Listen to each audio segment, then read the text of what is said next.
distinct pleasure of introducing our next speaker. Gloria Chow's effervescent debut explores topics and themes that are salient for all teens, and is funny and true-to-life contemporary novel.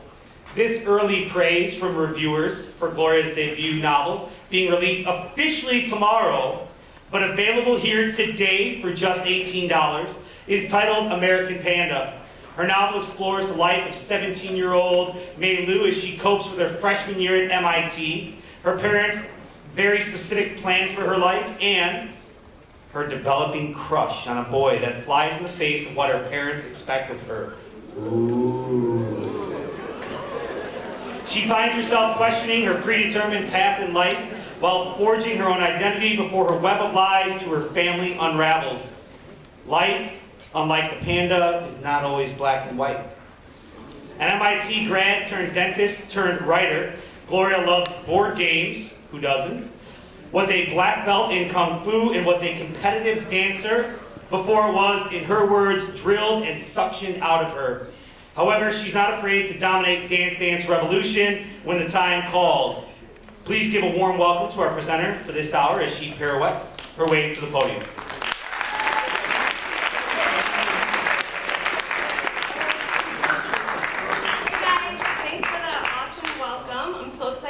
Here today, and I'm going to be talking to you a little bit about my background, which is very similar to my character in the book.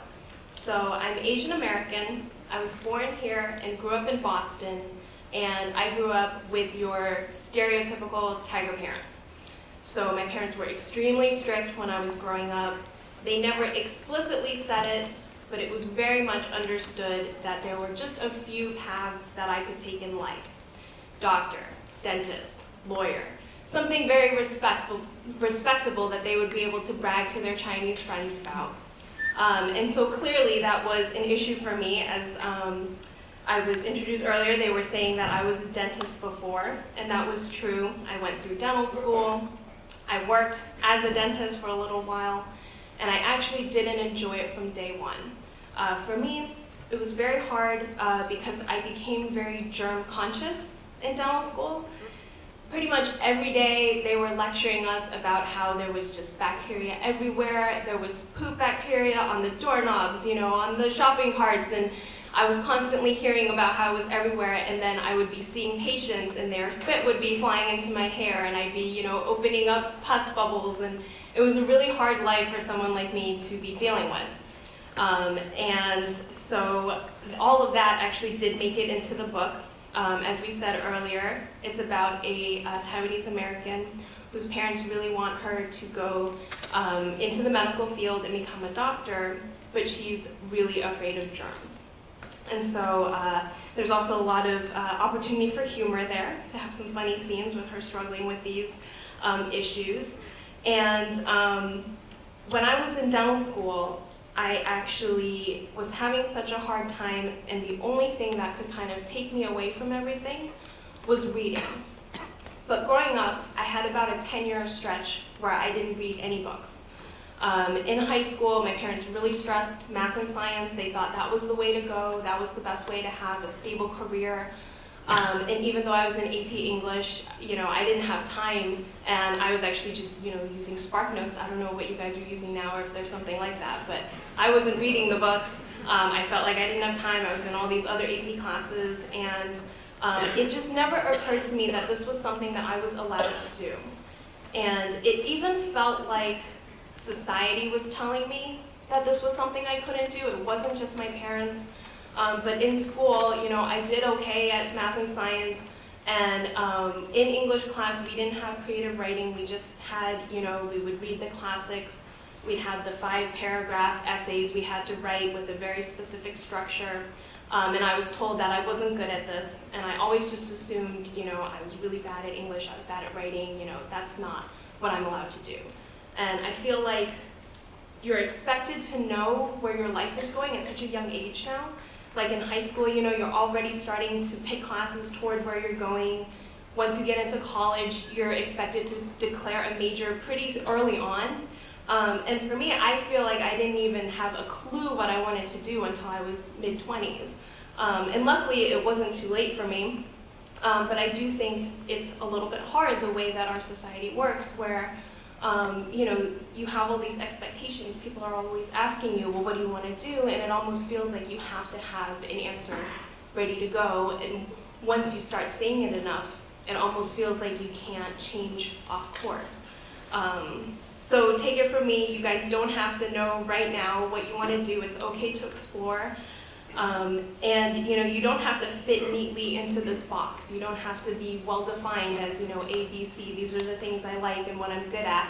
It's okay to have broad interests and to pursue a lot of them. And I do like math and science, but I like writing more. And so, as you can imagine, when I told my parents I wasn't going to be a dentist anymore, I'm going to write full time, they responded accordingly. They were really upset at me. We actually stopped talking for a long time because we just didn't know how to communicate. And it was a few years where, they were just so upset at me, they couldn't even use the word writing to me. They thought that I had failed, not just as a dentist, but as a person. To them, they thought, I was turning away from dentistry because I couldn't do it, and it wasn't because I was choosing something else. And they didn't understand that I wasn't happy. For them, they grew up in Taiwan, they came over for graduate school, and they sacrificed a lot to immigrate here. And so they kind of felt, I made all these sacrifices for you just so that you wouldn't have to do a lot of the things that I did. And in some ways, that actually made it harder for me because I understood where they were coming from. They just wanted the best for me, but at the same time, I couldn't live this life that they had imagined for me. And so that was the sentiment that I wanted to capture in this book, just that the parents aren't the villains or the antagonists of the book. They have their backstory and they actually really care about the main character. It's just sometimes it's really hard and you have different visions for your life. And it was years, but because of this book, I started asking my mom a lot of questions. I didn't know how to write their side of the story. And so I started asking her, why do you have these traditions? Why did you hold on so tight? Why were you so strict? Why is it so important for you that I become a doctor? And she told me a lot of things that I didn't know before. Like she was saying, it's important for you to have a career where you're very stable and you make enough money so that your in-laws can't bully you. And that was something that I hadn't realized was such a big concern for her. And I had to explain to her, that's not a thing in my marriage. My in-laws won't see me as less just because I'm not a dentist, and they're not going to bully me because of it. But that was the culture that she grew up with. And so because of this book, we started talking a lot. It basically forced us to confront a lot of the past and what I was going through at the time. And because of that, we actually came to a much better understanding. And all of that worked its way into the book. So it's been about 5 years since I've switched careers. And my parents are now actually very supportive. And my mom is actually very excited about this. And she's even made comments to me, she's so glad this book exists. She wants her friends to read it because she knows a lot of people who have similar views and similar expectations toward their kids. And so another thing that was mentioned in the bio is that this book is set at MIT, so it follows her first year of college.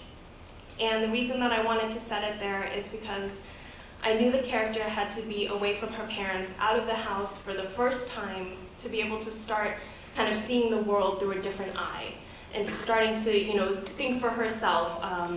And it's a little bit hard to explain if you haven't gone through it, but I was just so sheltered growing up. I wasn't allowed to talk to boys. I basically was never allowed out. I didn't get to just go to the movies with friends. I was expected to stay home and study. Everything was geared toward getting me into a good school. And it was almost like my parents just told me what to think and I just went along with it. And that was just always the way it was. It never occurred to me to, ask myself, well, what do I think about politics or something else. And for my character, I knew she had to be away to actually start being able to have her coming of age. And it turns out that actually is something really hard in publishing. with young adult books, they want it to end in high school. I don't know if you guys have noticed, but there are very few books set in college that are out there. And it's because it hasn't been done very much. Publishing doesn't know how to market them or where to put them on the shelves. And because of that, I ended up having to rewrite this book from scratch 3 different times. I tried to put it in 3 different areas. I tried adult, I tried something new that was called New Adult at the time. And it wasn't until I made her 17 and a freshman that I kind of snuck my way in. Although I do know that there are publishing houses that didn't end up giving me offers because they said, well, it's set in college. And they tried to get me to change it, but I felt like there was no story. If this was in high school, she would have still just been under her parents' roof, going along with everything that they said. So I want to switch gears a little bit and talk a little bit about the writing process. Are there any writers in here? Do any of you guys write fiction? Awesome. So one thing that I learned, well, first off, is just that anybody can write. I didn't have any training. I didn't take any English classes when I was in college. I think I took one because it was a requirement at MIT. Like, our humanities is like economics. You know, we didn't have writing classes and English classes that you had to take. And so, I mean, at the time, I couldn't afford to go back to school. And so I just read a lot of books. I read in all different genres, all different age categories, and I just tried to study them like I would study a textbook. And I tried to learn from, you know, these authors who were already very well respected. And I actually feel like that was one of the best educations I could get. And another thing that I learned is that everybody has bad first drafts, is what I am told by other authors. But I certainly have very bad first drafts. And I think what sets apart the writers that end up getting published is that they're so passionate about this that they're willing to put in a lot of time revising and revising this manuscript. I worked on this manuscript for about three years full time, doing nothing else. And like I said, I rewrote it, you know, multiple times. And so really, if you love it enough and you put in that time, I think those are the people that can become successful in this field. And one thing that was hard for me at first was this book is so much of my personal experience. Everything in this book happened to either myself or someone that I know very well. And because of that, it was a little bit hard to separate myself from the story. When I first started writing, it almost felt like I had to stick to the truth.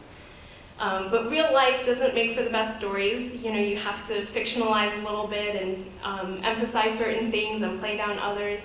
And again, that's where the revising came in, where I really found the characters when I started reworking it.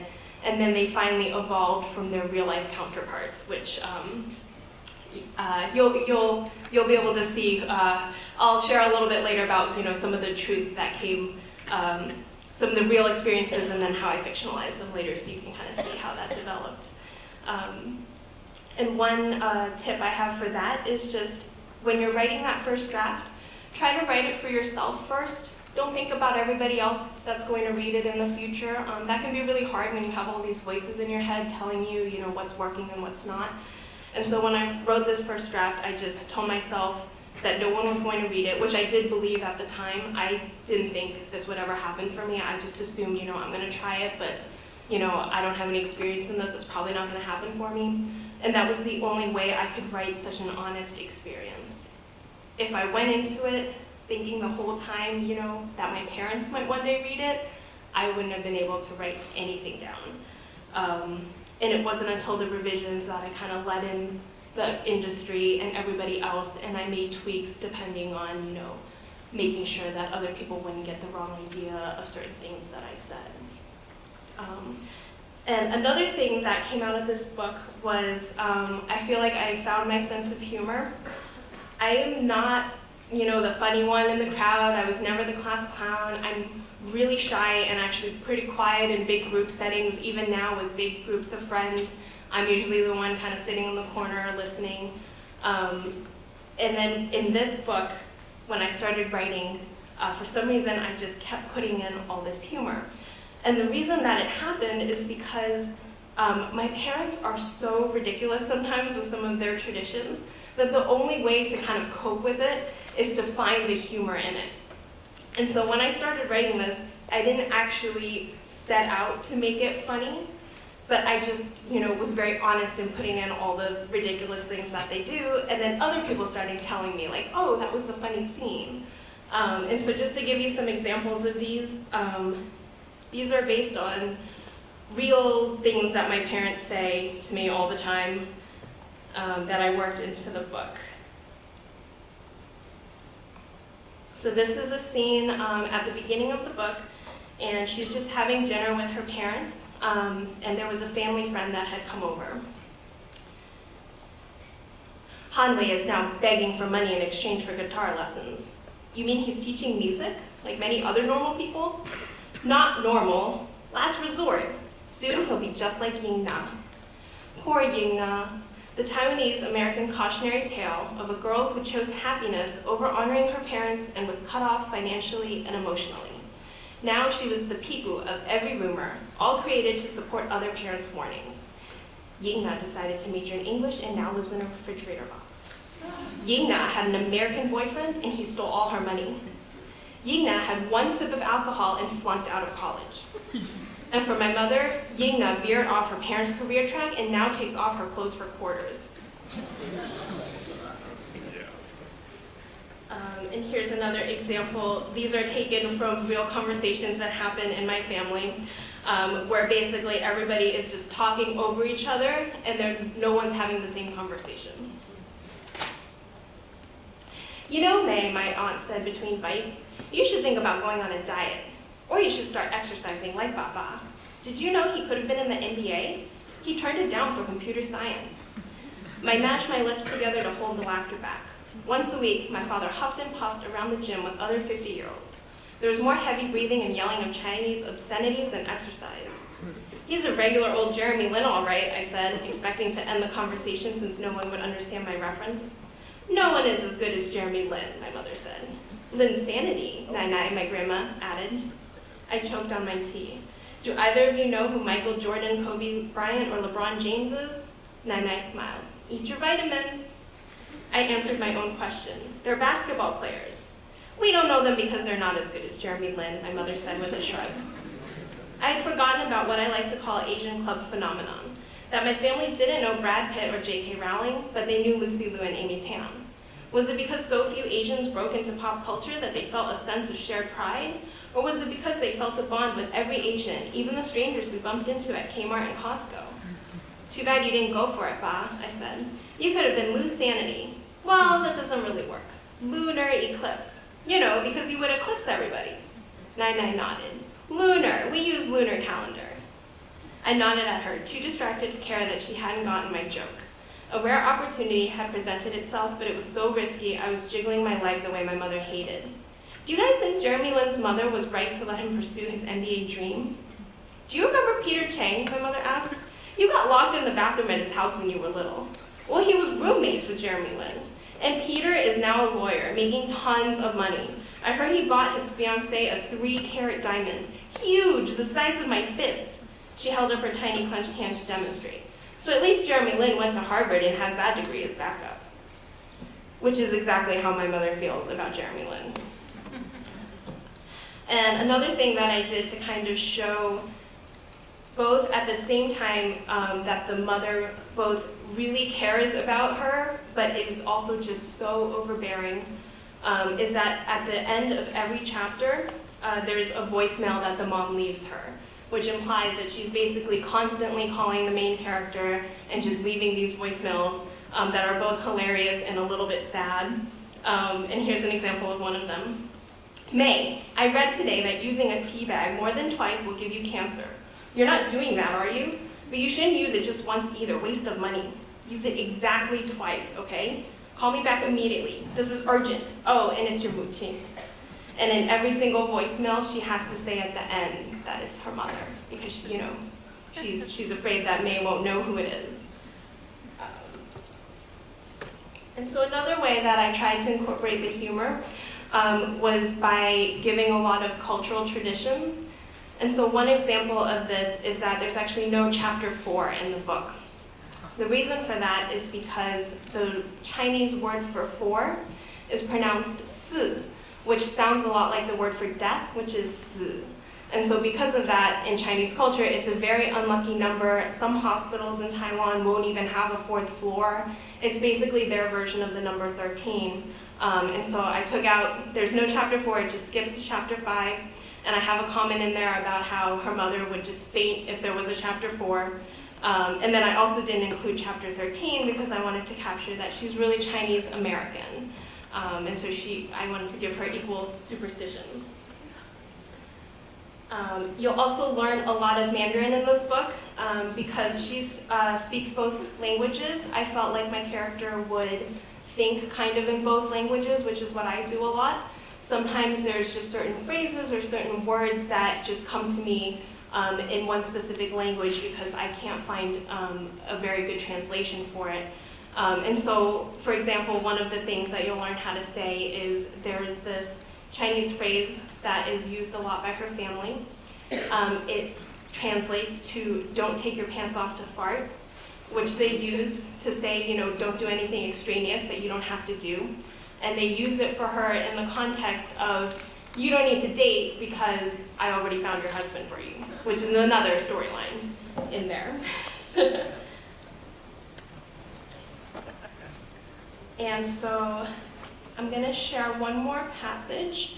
And I touched on this a little bit earlier, which is that I took a lot from my experience for this book, but at the same time I had to fictionalize it so it would fit the book. And the example that I chose is a scene where she's at the medical school shadowing someone for the first time. For me, this was based on when I was in dental school and I had to take gross anatomy. For those of you who aren't familiar, you actually dissect cadavers as part of your education to learn where nerves are and muscles. And that's actually an entire semester course. And for me, I remember feeling like I was the odd one out because I was having such a hard time with everything and everybody else was jumping at the chance to be doing all of these things, and all I could think about was how grossed out I was at the moment. And so I used all of that in this scene where all of her thoughts about everything that's happening are thoughts that I had. But I obviously had to fictionalize it where since she's not in dental school, she's just shadowing for the day. And I obviously, played up certain things to make it a little bit more dramatic. The ease with which the medical students milled about felt so out of place, I stopped to stare. One student leaned against his cadaver's leg as if it were an extension of the exam table. Another excised neck fat in the same manner one would hack apart a fatty ribeye. The bodies were no longer human. No one looked at them, and the ones who did saw past them. I felt someone grab my arm, and I numbly followed Anna's tugs to a group at the back of the room. The balding professor, Dr. Wilson, according to his hospital badge, patted the cadaver's ankle with a gloved hand. "How's Ruthie today?" The students chuckled, and with a satisfied smirk, Dr. Wilson walked to Ruth's partially dissected neck. "Who can locate the cervical sympathetic ganglion?" All 6 students raised their hands. Several held strong and still in a salute, while others waved, both obnoxious, but in different ways. Dr. Wilson pointed to Anna. After parting Ruth's carefully incised neck tissue, Anna thrust her gloved hand in and emerged with the gray knotted nerve. She tugged the chain so it extended past the plane of Ruth's neck like an overstretched rubber band. The smug look on her face was more nauseating than the smell. "Excellent work," Dr. Wilson chuckled. "It's like a treasure hunt. A sadistic, twisted treasure hunt for serial killers, maybe." The gray elastic between Anna's fingers snapped back, and she jumped in surprise, moving away from Ruth. "Don't worry, she can't hurt you," Dr. Wilson said, his voice dead serious as if he were imparting new wisdom. "Consequently, what a perfect opportunity for more learning. If Anna had indeed injured Miss Ruth's cervical sympathetic trunk, what would the medical ramifications be?"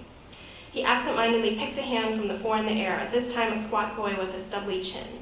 The student's voice was monotonous, as if he were reading from a textbook. Horner syndrome, whose symptoms include meiosis, ptosis, enophthalmosis, and anhidrosis. Could I ever be happy memorizing textbooks and spewing them back to professors, I asked myself, even though I already knew the answer? Correct, Dr. Wilson said, then shifted over to Ruth's head. Okay, enough review. We're going to get into the brain today. He picked up the electric saw. Its half-moon blade was lined with jagged teeth, and the bloated boxing handle looked impossible to hold, let alone control. Which one of you wants to do the honors with the striker? 6 hands shot into the air so fast I wondered if I had misheard. Did he just ask who's scared to use the tool specifically designed to cut through bone? Shouldn't everyone's instinct have been to run the other way, not fight for a chance to use it? And in a lot of ways, that kind of sums up my dental school experience, where everybody was jumping at the chance to do everything, and I was the one kind of hiding in the corner, being like, no, it's okay, you can do it, like, I'm good. And on that note, I just want to say that for those of you who are writing, one thing that I found that really helped me was I focused on writing what made me unique. I actually felt really insecure when I first started writing because I thought, I didn't love books like all these other authors do. They all talk about, I always loved reading, I read all my life, and I always knew I wanted to write, and I was the opposite. I never really loved books like they did. I didn't read for 10 years, especially in high school. And I felt like, who am I that I want to do this, but, why do I get to do this? And I even felt like my education was a hindrance, and I was thinking, I spent all this time in math and science, isn't that going to make me a worse writer? But as I started writing, I actually used all of these experiences, just like the scene I just read you, that's something from my dental school experience that, a lot of other writers probably couldn't draw from experience on. And so, write the story that only you can tell. That's why I decided to write so much of my experience with my parents into this. And another reason I wrote so much about the struggles with my parents is because I never talked about it in high school. None of my friends knew just how hard it was for me dealing with my parents. I was embarrassed. They thought my parents were weird, and they made fun of me, and I didn't know how to explain to them that, these are traditions, it's really hard, and they would say things like, why don't you just tell them how you feel, and that just that wasn't an option for me. So I wanted to write this book just so that other people who have similar experiences, first of all, know that they're not alone, that other people go through this, and just that, it's okay. It's okay to feel like you don't quite belong anywhere. It's okay to feel like you're stuck between 2 places. It's okay if you're starting college and you feel like you're a fish out of water and nobody gets you, and my character's really socially awkward and she gets herself into all these horrible situations, which, are sadly a lot from my experience. And I just, wanted this book to show people that, you're not alone, it's okay, and that it can get better, as it did for me. Like I said, I wrote a lot of kind of my journey with my parents into this, and so hopefully that'll give everyone a little bit of hope if you're also going through something similar. Does anyone have any questions? Yes.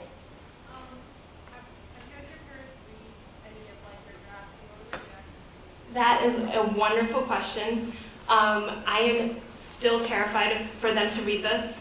My first chapter was online, and I actually didn't tell them, and they somehow found it. And I heard through my mom that my dad read it and he laughed, but he never actually told me that he read it. So that's another example of how none of us are actually communicating. We're all kind of just talking past each other.